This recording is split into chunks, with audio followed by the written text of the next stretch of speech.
You and I have no problem going from walking to running. It's a natural part of our day-to-day lives. This, however, is not the case for robotic controllers. Last year, we built a simulator to investigate this challenge in robotic systems. In the simulator, a 3x3x1 simple animat must pass a set of obstacles in a tunnel world like this. Its goal is to get as far as possible. This is an example of moving.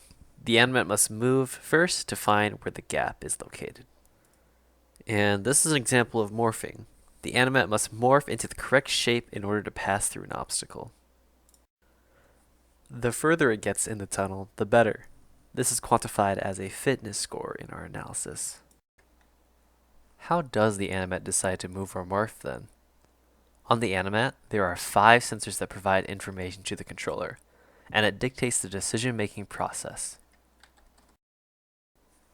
For starters, here is a visualization of that decision-making process. The animat first receives information from the sensors. Then the controller processes it and makes a decision. In this case, the top 2 sensors detect a wall, while the bottom 2 and the middle sensor don't. This indicates an intelligent controller to either move down or become shorter to overcome the horizontal gap. This is a controller that needs to traverse a vertical gap. It detects a gap from its 2 leftmost sensors and detects a wall from its middle and rightmost sensors. Once again, an intelligent controller would realize that the gap is to the left and would either try to go to the left or make itself thinner. Each of these controllers contain an artificial neural network, which controls the decision-making process. This technique attempts to replicate the idea of a biological brain and its neurons. In this example, we have a neural network with 2 inputs and 1 output. A potential problem that this example network might be trying to tackle is given if it is cold or if it's a weekday, whether or not it's going to be a good day to go swimming. Here we would tell the network that it's cold and a weekday, and it predicts that today is a bad day to go swimming. So how does this work? Starting from the input layer, the values propagate through the arrows to the next layer of neurons. Each neuron from one layer sends its value to each neuron in the next layer. The numbers associated with the arrows are weights, which maintains how strongly the value should be passed to the next associated neuron. When the next neuron receives all the values from the previous layer, it takes the sum, modifies it with something called an activation function, and sends its value to the next layer of neurons. This continues until the final layer indicates what decision has been made. Once again, ultimately, the weights in the neural network are what controls the decision-making process. In our model, we have 5 neurons in the input layer for each sensor, and then 7 neurons in the output layer for each possible action.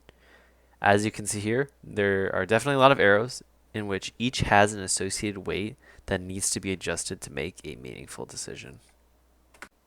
So then how does it learn the correct weights? Well, lucky for us, we use a genetic algorithm that solves this problem for us. How does a genetic algorithm work? For starters, we start with a pool of individual controllers in this generation. In this example, we have 9 individuals that start with completely random weights in their neural networks. We then run the simulations for each controller in 3 distinct worlds. For each world, we get a fitness score on how well each individual performed. Then we get the average of these fitness scores to determine the best performing individuals. To make things easier, here are the individuals and the fitness scores right next to them. The first step is selecting the next generation of candidate individuals.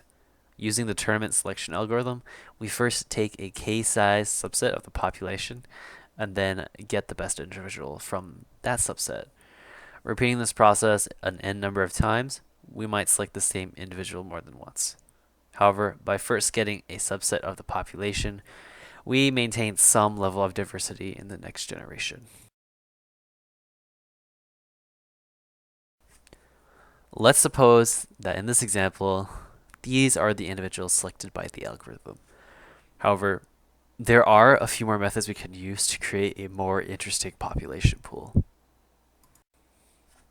First off, there is elitism, which means we make sure that the best scoring individual is always copied on to the next generation unmodified. This is the case even if the tournament selection algorithm didn't select the best individual. This is only done for one controller, in our case, per generation. Just like in biological genetics, we can perform crossing over. In this technique, two individual networks exchange their weights with one another to form two new individuals. These two new diverse individuals become a part of the next population. Now this is mutation, where there is a chance that we slightly change some of the weights in the individual. Individuals produced by crossing over also have a chance to be mutated. And if none of the above is applied to a candidate individual, we can just copy them over to the next population. Then for this example, here is a potential next generation after using the techniques described. We then repeat this process for 2,000 times, which we call generations, and then we observe and extract data from the final generation to see what the controllers have learned. Specifically, we typically look at the best performing controller of the last generation.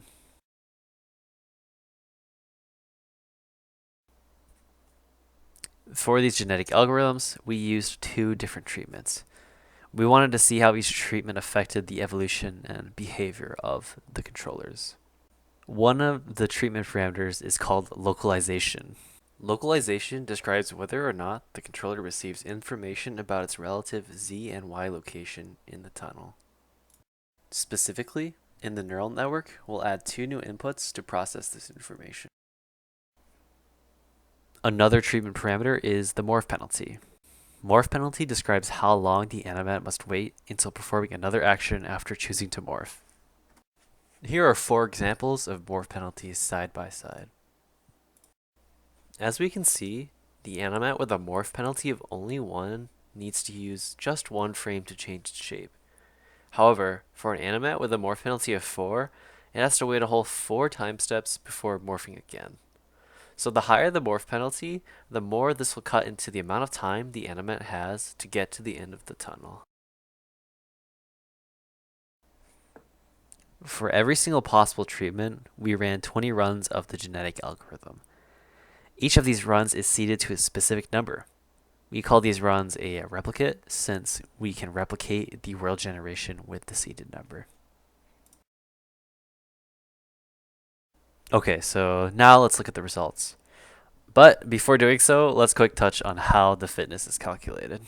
Fitness is calculated from the number of past obstacles plus the current progress to the next gap by the end of a single world simulation run.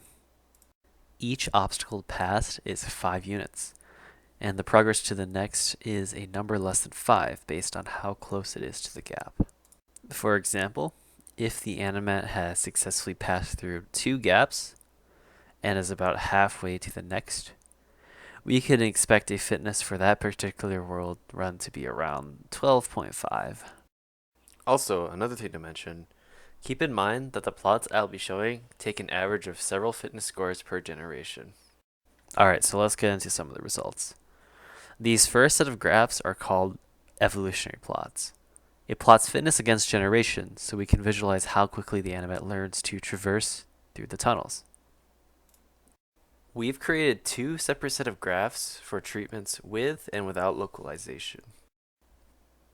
Treatments are labeled with NL for no localization or LO for localization, and then a number corresponding to the morph penalty time.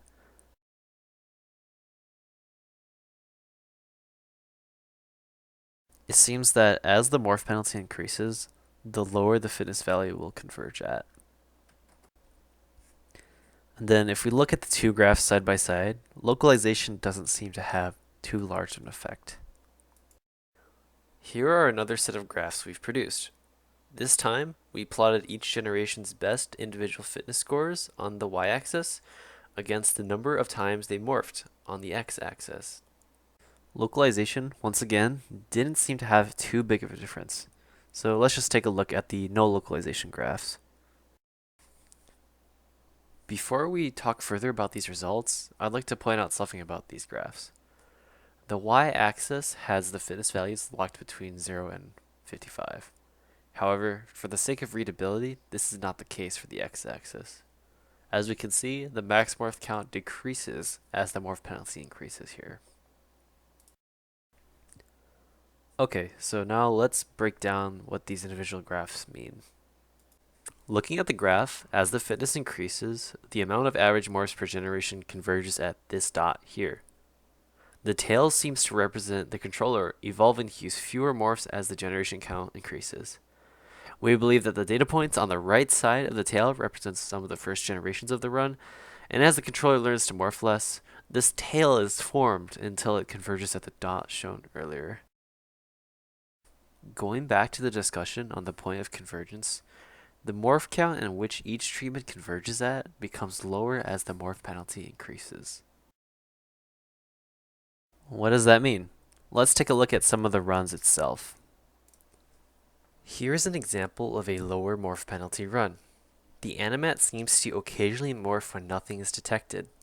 We believe that this is some kind of search strategy that the controller developed in order to reposition its sensors in an attempt to find a gap. This appears to be less prevalent as the morph penalty increases. Instead, the controller seems to favor moving around since there are no time penalties associated with simple movement. This can be seen in some of the heat maps we generated. These heat maps visualize the morph of 20 different runs on the same world. As we can see from the legend on the right, the morph counts are represented by the darkness of this blue color, going from 0 to 25. H shows the relative location of the horizontal gap, while V shows the relative location of a vertical gap. The Z versus X heat map gives a top-down view of the tunnel world, while the Y versus X heat map gives a view of the tunnel world from the side. On these NL1 and NL2 heat maps, the morph locations seem to be almost random.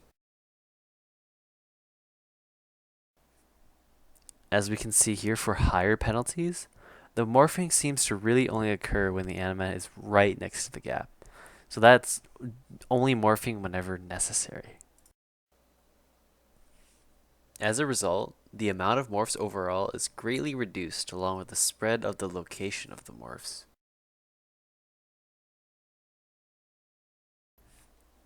We observe that the morph penalty influences the resultant behavior of the evolved animats. In general, the higher the morph penalty, the less morphing will occur. What was surprising to us was the fact that localization didn't seem to have a significant effect. In the future, there may be a few things we want to try. For example, is it possible that a different configuration will allow us to utilize localization more efficiently? What if we tried using a more complex neural network called an LSTM, which has a concept of memory? Hopefully, we'll be able to answer these questions in the future. But that's all we have for today. I hope you were able to learn something new today. Thanks for stopping by.